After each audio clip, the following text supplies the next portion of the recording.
Hi guys, I'm here with my dad. Today we're going to be explaining my foster care and adoption story. Right? Does that sound good? That sounds right.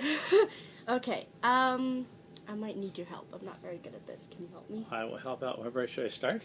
Yes, please. Well, we got a phone call from CPS that there was a little girl who needed a place to stay. She came to our house 12 days after she was born, and we fell in love with her right away, and she stayed with us for over a year. Then I got adopted when I was 15 months old, so I think I was like about 1 year old when I got adopted. I was between 1 and 2, somewhere in there. Yep, and she was the 8th kid in our family. And she hates me saying this, but she's always been the baby of the family, even though she's grown into an amazing young woman. Yeah, I am the baby of the family, and when people call me baby, I don't really like it, because I know it's like a term of endearment or something. It is, but I get it. No. Yeah. My youngest brother hates being the little brother. So all the I youngest. can kind of relate. Yes. Well, you were tiny. Yeah, I was born 6 weeks early, and I was, how many pounds and ounces was I? 3 pounds and 15 ounces. 15 ounces. I was really tiny. I could fit in his hands. Here to here. Yeah, and I was really tiny. I'm also really short, which is something I don't like. I don't like being really short, but I am. It's just a genetic I have. And I don't like having small feet either, But they're adorable. because I get made fun of for things like that. But, you know, I try to not let it affect me, because I think in 8th grade I got affected a lot, but I'm going into high school now, so yeah. When she was little, her hair grew in down the middle of her head, so she had this adorable blonde mohawk. Oh, God. And she used to love to sit on my lap, and we'd look at songs on YouTube, and she would sing them with me at the top of her lungs. She's loved singing since she was 2 years old. Yep. Well, then we lived in this big pink house out in the country. She had all her brothers and sisters and some other people live with us. Yeah, I liked it because it was really nice. It was like a mansion type thing. We had one half, which was my half with my family, and then we had another half, which was just like where my friend Sage stayed, and I was like, I want to say when she stayed with us, I was 5 years old at the time, I think. Yeah. And she was like 2 months old, so I got to watch her grow up and turn into an amazing young woman, and she's 11 now, which is crazy, because it's like, I knew you when you were a baby, now you're 11. No, stop getting old. I think they lived with us for 5 years back then. No. 4.5. Mom said they moved out when she was like 3. Nah, I'm pretty sure it was more like 4.5 years they stayed with us. Maybe But 5. we lived with them for 3 years, right? I think they lived in our house for 4.5 years. Yeah, but I'm saying us, like when we were going to move into the yellow house, we lived with them for a couple. Oh, no, we just stayed with them for a couple months. Oh, yeah, okay. Okay. Well, when Kasia was 10-ish, we moved from the big house. No, 11? I was 8. 8? Yeah. No, Okay. okay. So I had my 8th birthday in the pink house, and it was really cool because I got to have lots of my friends come. I had, I think, Riley, Maddie, Sage, and Jenna, who were all there. And my dad had built a swing set for us, and so we dressed up as, like, models, because I liked to dress up when I was a kid. And we took pictures, and we went on the swings. We had cake. My mom did our makeup. My dad did our nails, and he painted his thumbnail to kind of just join the party, which was really funny. And then, yeah, I had my 8th birthday was there. My sister-in-law, Audra, was there to take pictures. Sorry, I'm talking a lot. That's okay. And then, yeah, it was really fun. And then I think we moved out when I was like 8.5. And then we moved into the yellow house. I stayed there for 2 years. So I went to Russell for 2nd and 3rd grade. Then I moved again. And then when I was 10, I went to Edgerton for 4th and 5th grade. Then I was supposed to go to KMS for 6th grade, but I ended up going to West Valley for 6th grade. And yeah, so I moved a lot of places in my life. We also lived in this red house. I kind of forgot about that. And I was able to walk from the bus to like the red house, because like the bus was like right up that hill, and we lived there, and I went there, and I was 11 at the time, so obviously I had my last year of Edgerton there. Yep.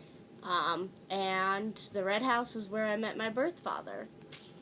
Yes, Luke. Luke's a great guy, real generous soul. He loves Acacia a whole bunch. He's trying to figure out how to be in her life in a way that makes sense for everybody. But Luke is a really awesome guy. I've got to spend a good bit of time with him myself. He's honest, he's generous, his heart is kind, he tries really hard to take care of people. And I think Acacia is better off for knowing her birth father than not knowing, so that's been a good thing. Yeah. When I was 7, they had told me... Was I 7? About that. When I was 7, they had told me that I was adopted, and I didn't really know what to think, because I was a kid. I'm like, what am I supposed to think? Like, you know, I was with them when I was a baby, so I always thought that they were my biological parents. But when I found out I got adopted when I was 7, I was just like, oh, okay. I didn't really know how to process it or what to say at that time, because it was, like, literally thrown on me, or I felt like it was thrown on me at that It's a surprise. At the point. Acacia has 5 other adopted brothers and sisters, too. Yeah. But yes, it is quite a shock. Yeah. I mean, I don't know how old I was when I started noticing that I wasn't their, like, you know, their blood kid, you know. Can I say that? Like, their biological Absolutely. kid. But, yeah, I think I was about, I want to say, like, 5 or 6 when I met my birth mother. Yeah, about that. Because she was there when, to tell that I was adopted. And I just kind of hugged her and was kind of, I don't think I was excited, but... You didn't really know what to make of it yet, because you thought of my wife as your mom, and you still do, but you were trying to figure out what space in your heart to give these biological parents. Yeah, I was kind of like that. And Valerie and I were like, sorry, I'm not trying to talk about her. Valerie and I were like best friends at that point. We hung out all the time. She would take me up to her house and like the tree house and, you know, teach me to shoot a BB gun and like just shoot like cans and everything. And yeah, I did a lot of fun things with her. I think I even spent like some Christmases with her, or maybe Christmas Eve or... Christmas Eve, and then, yeah, Christmas morning you were always with us. I think Christmas Eve you did. Yeah, so I spent some Christmas Eves with her, which was nice, and then I got some, like, presents. I got this... Acacia loves presents. Yes, I do. I got this piano... Well, I don't know if it's an electric keyboard from my Uncle Sam, which is my birth father's brother. And I haven't had it since, and I recently talked to Valerie about giving it to me. She's going to. She just needs to get new batteries in it. But, yeah, I also think I spent, like, maybe a few of my birthdays with her, too. Yep. Because I remember I was at her house, one birthday party she threw me was My Little Pony themed. And Jeremiah was there because they were married at that time. I can't remember who else was there. I think Andrew and Amy were there, but it was a long time ago, so I don't really remember. But I did get a lot of stuff. I got, like, I want to say I got, like, 3 Baby Alive dolls from that birthday. So, I always treated them like they were my actual kids. So, yeah. Anything else you want to say? Well, Acacia has a whole bunch of nieces and nephews, and she's a great aunt. She's always wanted to be a big sister, but that's not going to happen. No, okay. Here in this household. I kind of was a big sister because my sister Ashley had these 4 kids that she couldn't take care of. So at the time, they had to live with us. And, yeah, they lived with us. And that's what I meant. You were a great big sister. Yes. But they were actually your nieces and nephews. Yes, I know. You took care of Cassie, who was a baby in a diaper.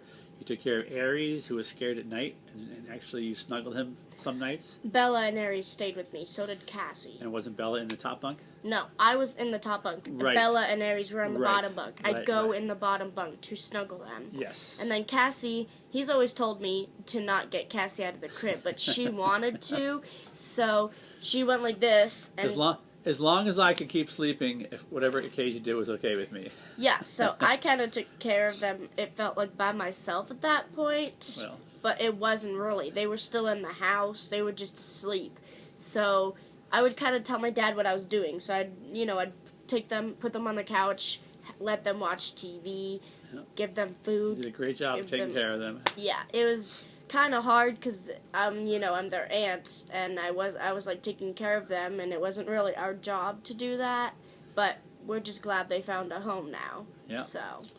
Yeah. So you lived in rental houses for about 4 years between the big pink house and this house, and now you're 15. We moved here when you were 13? Yeah. 12. I was in 6th grade. When we moved here? Yes. Okay. And now she's going to high school next year, and she's got her own big, huge, cool room that we've painted and bought furniture for. Yep. And this is probably the house that she'll finish high school in. Yes, she has grown into quite a lovely young woman. Yes. I do want to say that when I was little, I did say some hurtful things to him back then. I'm trying to be honest in this video. So, I didn't mean any of it. I think I was just upset because that was the day I was supposed to see Valerie, and we were supposed to hang out, and, I think I wrote a letter of stuff I wanted her to do with me, as as a mom should do, and everything, because he snuggles me, and people think it's bad that he snuggles me, but I don't really think it's bad because he's been taking care of me since I was a baby. So sometimes you just need to be held and made to feel safe. Yeah. And I've been your dad your whole life, so well, except for 12 days. Yeah.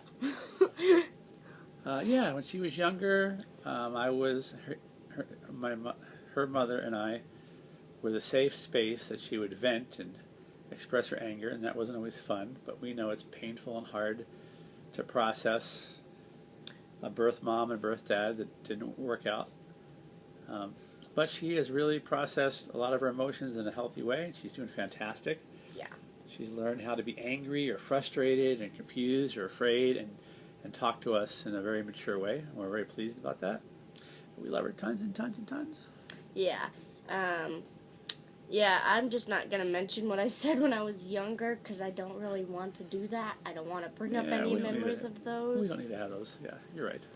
But, yeah, I will just say I did say some hurtful things back then, and they know that it wasn't towards them. It was, I couldn't take it out on the people I wanted to take it out because it was the day I was supposed to see my birth mother. And she literally left that day, and I was so mad because I saw her drive away, and then I just started to get so mad, and when he came in the door, I asked him what was wrong, and what did you tell me? I don't want to talk about that. Remember, we don't want to remind that stuff. Yeah. Let's not talk about that. Yeah. Well, anything else we got? I can't think of anything else. I think we're good. No. Okay. Thank you.